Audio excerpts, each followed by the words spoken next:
What if an insurance company never had to say no? What if it could simply keep asking for forms until the doctor ran out of time, the patient ran out of strength, or both simply gave up? Prior authorization and disability documentation are supposed to answer legitimate questions. Is this treatment medically necessary? Is it covered by the policy? Does this person meet the definition of disability? But when verification becomes an obstacle course, paperwork can do something that an explicit denial cannot. It can exhaust people into surrender. Some call this insurance by exhaustion. It begins with friction. A medication needs prior authorization. A procedure requires another form. A disability carrier requests an attending physician's statement, even though the medical records have already been submitted. Then comes a request for clarification. Then an updated form. Then a deadline. Then a peer-to-peer review. And sometimes the peer reviewing the case does not practice in the same specialty as the treating physician. Each individual request may look reasonable, but together they can create a wall between a patient and the care or benefits that patient was promised. And much of the work required to climb that wall is transferred to the medical practice. The insurer designs the form, establishes the rules, and sets the deadline. The physician and office staff must retrieve the records, summarize the history, and describe the patient's functional limitations. They must answer follow-up questions, call the insurer, and appeal the decision. The insurer requires the process, but the medical practice supplies much of the labor. That effectively turns physicians and their staff into unpaid claims processors. The scale is difficult to appreciate until we look at the numbers. A recent American Medical Association survey found that physicians and their staff complete an average of 40 prior authorizations per physician every week. The work consumes approximately 13 hours of physician and staff time. That is more than a full working day each week, time that cannot be spent examining patients, speaking with families, or coordinating treatment. 40% of physicians reported employing staff members who work exclusively on prior authorization. And 94% said the process contributes to physician burnout. This is not simply an inconvenience, it changes how medical care is delivered. The cost is also distributed unevenly.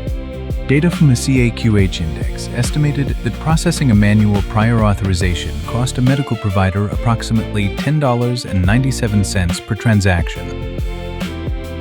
For a payer, the estimated cost was substantially lower. When the payer's transaction was fully electronic, its processing cost was reported to be only a few cents.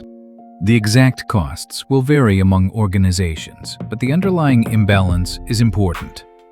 The organization creating the requirement may bear far less of its administrative cost than the practice required to satisfy it. That means there is little financial pressure on the payer to make every request simple, standardized, or clinically useful. Technology could reduce this burden.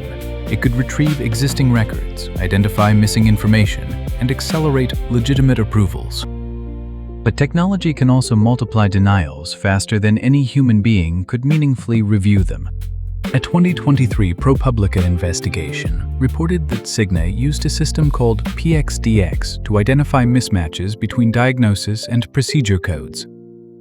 According to internal company documents reviewed by ProPublica, medical directors rejected more than 300,000 payment requests over 2 months, averaging approximately 1.2 seconds per case.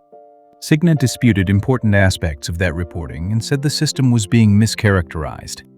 Lawsuits challenging its use have also contained allegations that remain subject to legal proceedings. So this example must be interpreted carefully. It does not prove that every automated review is improper, but it raises a fundamental question. Can a decision genuinely be called an individualized medical review when it is completed in little more than a second? We can see the effects of friction in broader federal data. In 2024, Medicare Advantage insurers made nearly 53 million prior authorization determinations. Approximately 4.1 million were denied completely or in part. Only 11.5% of those denials were appealed.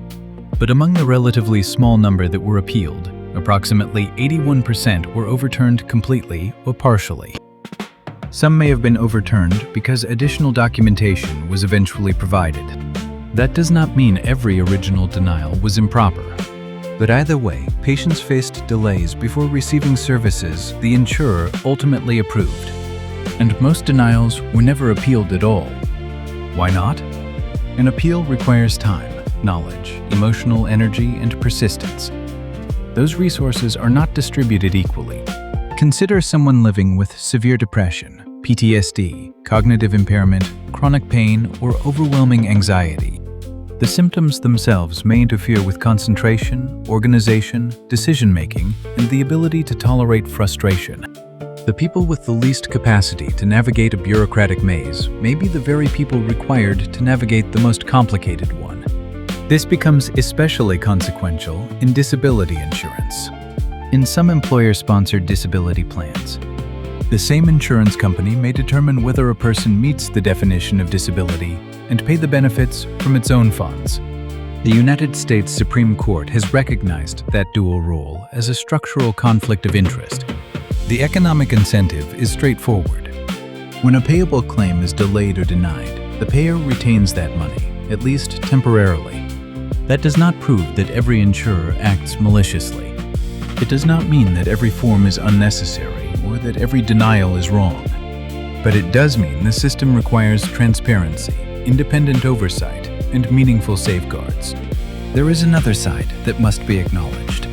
Insurers have a legitimate responsibility to determine whether a treatment is safe, medically necessary, and covered by the policy.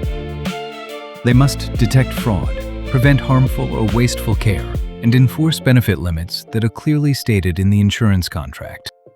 Not every denial is abusive. A requested service may genuinely fall outside the policy. Necessary information may be missing. A benefit may have reached its contractual limit. Verification is not the problem. The question is whether the verification is proportionate, clinically informed, and designed to reach an accurate decision, or so burdensome that exhaustion becomes part of the process. Several reforms could help restore that balance. Forms could be standardized and shortened. Insurers could stop requesting information already contained in submitted records. Peer-to-peer reviews could involve clinicians with appropriate specialty expertise, a psychiatrist speaking with a psychiatrist, for example. Physicians could be compensated when insurers require extensive evaluations that go beyond ordinary clinical documentation. Insurers could be required to publish their denial rates, appeal rates, and reversal rates in forms the public can understand. Another reform, often called gold carding, exempts physicians from certain prior authorization requirements when the requests have consistently been approved. Several states have adopted versions of this approach. It is promising, although its effectiveness will depend on how eligibility is defined, how exemptions are maintained, and whether insurers apply it fairly. Technology should be used to accelerate appropriate care, not merely accelerate denial. And accountability must exist when unreasonable requirements cause harmful delays. After more than 3 decades in medicine, I do not believe physicians object to providing clinically necessary information. We understand that responsible systems need verification, but paperwork should help determine whether a claim is valid. It should never become the reason a valid claim is abandoned. So perhaps the most important question is not whether insurance forms are necessary. It is this: when does necessary verification cross the line into bureaucratic harm? This video is an educational reflection and does not provide individualized medical or legal advice.